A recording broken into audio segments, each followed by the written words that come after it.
This is the story of how I created $30,000 of debt from a place of shame and unworthiness, and why it's so important to me to create a zero judgment space online for you. If you're new here, welcome. I'm Dr. Halley, the Zero Judgment Budget Coach.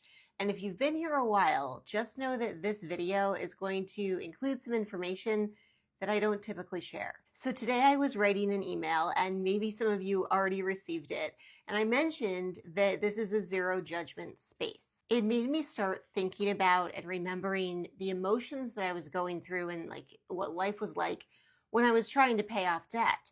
But then I took it back a ways more, and I was thinking about the emotions and experiences of what I was going through when I was creating the debt. And even way back before then, what it was like growing up and how money was handled in our house. Now, these early money experiences are things that I work on with people in coaching, but I'm going to tell you a bit about my story and my early money experiences. So when I was growing up, we had food on the table. We were doing, well enough, but not great, right? We were probably pretty normal in the sense of the average American family, kind of struggling, but kind of middle class and kind of just on that edge. My parents didn't come from money, so, as they were growing up and building their life together and having me, and I'm an only child, everything was created out of what they were able to build. Nobody gave them anything. And so they worked through different types of careers and jobs over the years, mostly I would say in service industries. They built up all of these different skill sets and abilities, and they're just incredible people.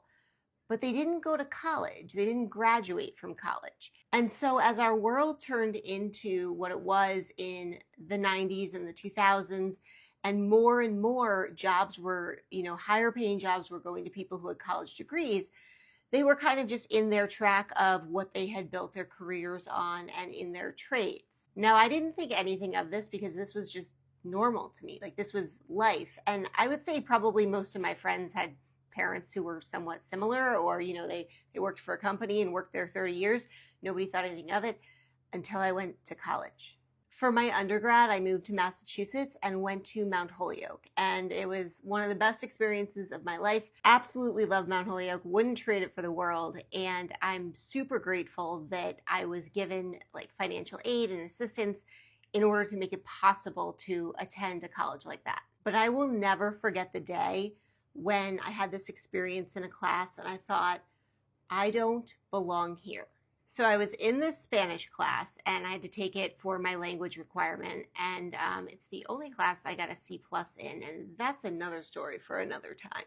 But I'm in this Spanish class, and for whatever reason, people were going around and introducing themselves and maybe saying something about their family or what their parents did or something. But there was this pattern going on where everybody before me was my mom went to Yale, or my dad went to Stanford, or all these different places. And even if it wasn't a super famous elite college, they had all gone to college. Their parents had jobs with all these impressive titles and things that you would immediately be like, okay, they must be earning a ton of money. And then I, probably fairly soon I brought my car to school, which we lovingly referred to it as the Snowflake. It was white. It was an Oldsmobile. Apparently Oldsmobiles don't exist anymore.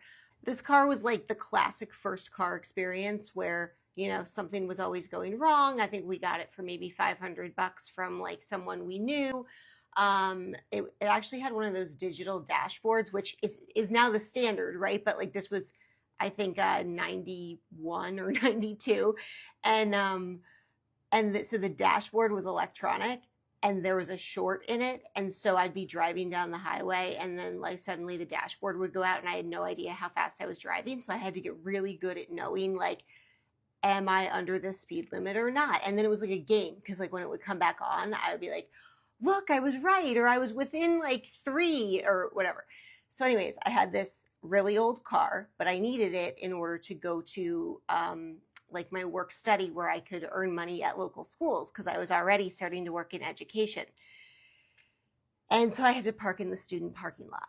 And that was a whole experience in and of itself, where all the other cars looked nothing like mine. Now, this isn't to say that there weren't other young women at Mount Holyoke who were in similar situations to me. I'm just saying what I remember, obviously, is what I didn't have, or how I looked different than so many other people. So ultimately, time went on and I graduated and I started teaching English. And then soon after, I started my Master of Library and Information Science degree and worked through that. And my parents were very supportive of me wanting to further my education. And then eventually I went on and got a PhD in educational leadership and policy. And over time, with my degrees and with my jobs and with my earnings, I started to feel like, okay, I'm doing well for myself. Like this feels like way better than when I was growing up, right? It just looked very different, the things that I could afford. Now, keep in mind, this is all relative though. And so here's where I started to go wrong. Because it felt like I was doing so much better than things were when I was growing up, I somehow ended up with this mentality of like, anything is possible, which it is. But just because you could be a millionaire one day doesn't mean you should start spending like a millionaire today. But it also became this cycle of like, I can do more and achieve more if I almost invest in things now to make it easier. So like things that would save me time, things that would, make life faster or easier. So whether it was something related to groceries or meal prep or paying for convenience. Convenience became the name of the game, especially during my PhD program when I was working full time, going to school part time. I was married. We decided to have our first baby halfway through, which I'll never trade it for the world, but like, oh my God, that was crazy. So I was always known as like the go-getter and the high achiever and the perfectionist. And I accomplished a lot, but I was taking on way too much and juggling way too much. And like, you literally can't create more hours in the day. And so I was trying to create more time by offloading things, like by paying for convenience.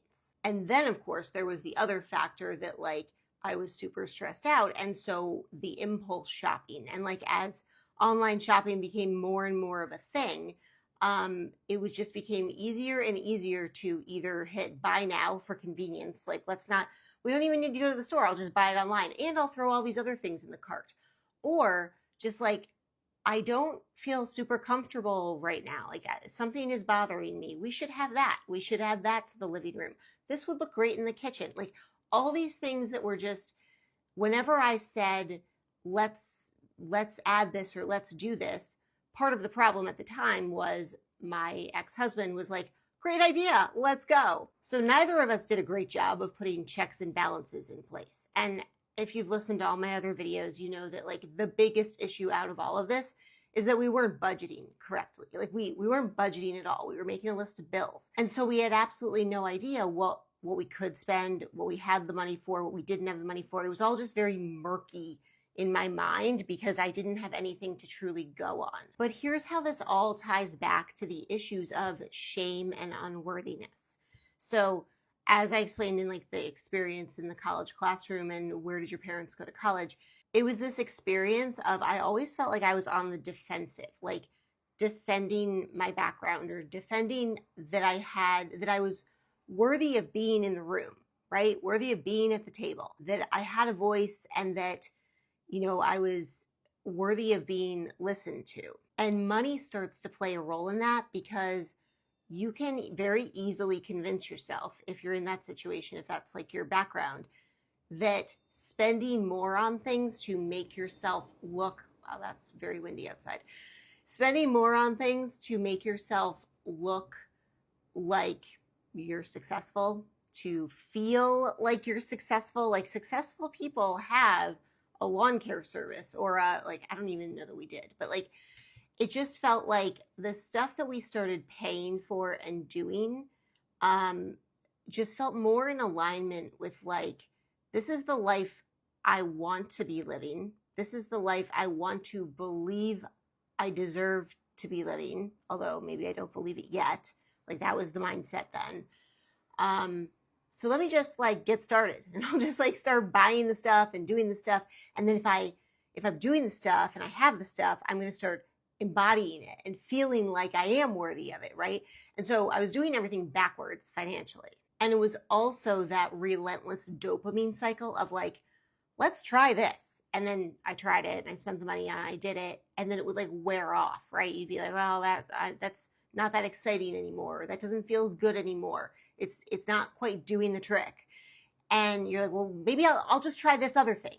And you would just keep like hop, skip, jumping between stuff, solutions or ideas, thinking that was going to be like the magic bullet that just made everything better or made you feel worthy or deserving of something or successful, or honestly even made you feel happy.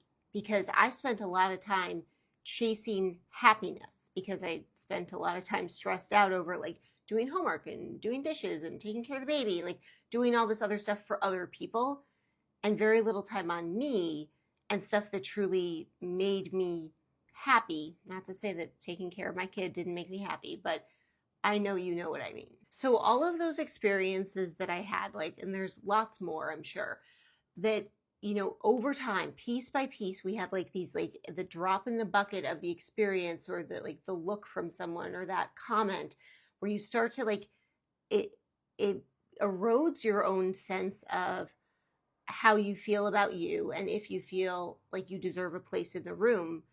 And so over time, it became more of a thing where I was like, I'll just solve this with money, or I need to buy this and that's going to fix this. And so the shame and the unworthiness is what kind of created all the spending. And you know how I teach this stuff where I say that like, it's not your fault that it happened. Like you're not really to blame, but it's your responsibility to fix it if you don't want to be living in that pile of stress anymore, right? So like I can go back and be like, well, X, Y, and Z, connect the dots. Like this makes sense why I would have made the decisions that I made in the moment. And this is the entire thing of why this is a zero judgment zone, because I know that everybody makes decisions about spending for a really good reason in the moment. Like they had a reason. And maybe the reason was just like they just didn't feel like dealing with something. So they bought this, or they had a bad day at work, so they bought that. But they had a reason. We all have reasons why we buy stuff. Now, later on, when we look back at it, we might say something like, oh, I regret that, or I wish I hadn't spent money that way. And that's fine if that's like how you feel. But it's really important to remember that you did it for a reason. And right now you're doing things for a reason too. Like if you're changing your spending habits, you're changing them for a reason. Or if you're still struggling to change them, that's for a reason too, because of what you're dealing with right now. Now it can be fixed, it can be changed, but it's not that you were just reckless or stupid or you just didn't care, you weren't lazy. All these things about like we're so hard on our former selves. Like I see this in clients, like they're like, oh, I was just so bad with money. I just didn't know what I was doing. Yeah, you just didn't know what you were doing. And so why are you blaming yourself? You didn't know any better. And now you do. And now you can start to fix it. So if you're also coming from this place where you've used money to try to buy yourself out of the unworthiness and the shame and maybe embarrassment in situations, and you're trying to almost like buy the life you want to be living. Like if I just buy all the things and like live in that reality, maybe I'll become that person, right? So if any of that rings true for you, then you'll know that it also then creates more debt and shame and guilt and stress and all the things, right? Like it doesn't really create that life you're trying to buy. You just kind of feel like a fraud in the middle of it, and you're still you're like, maybe I just missed that one thing. I got to go back and like buy that throw pillow and that'll be the thing. No, it won't be. So this is the issue, the spiral of like spending comes from the unworthiness and the shame, but then it creates more of that because you're not in alignment with that life. All right, everyone, if any of this feels familiar to you, let me know in the comments below.